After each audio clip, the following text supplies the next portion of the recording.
বিছানার দিকে তো মুখ টুক ধোয়া আমার হয়ে গেছে কমপ্লিট। আর আজকে উঠেছি প্রথমবার 7টার সময়, কেন কি মা ডেকে দিয়েছে। আর আমাদের ওখানে গান শুরু হয়েছে, শুনতে পাচ্ছে মনে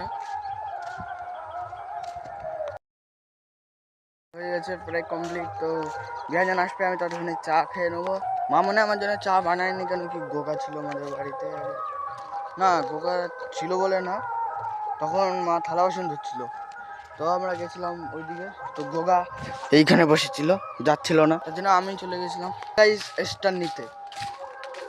আর ওর জিনিসে হাত দিলে গাইস ও কেরম একটা করে, মানে তাড়াতাড়ি নিয়ে নেয়।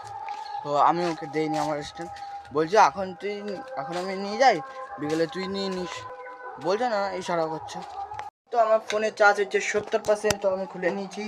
আর কালকে তো আমাদের দল খাবে, যদি দিদির এখন বেরিয়ে গেছে গাইস।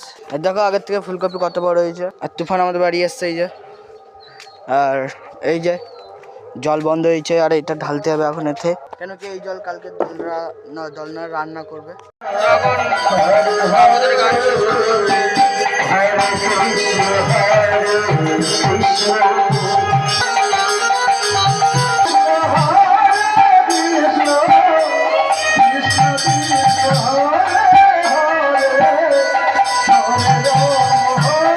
আজকের ব্লগ আজকের এন্ড হবে।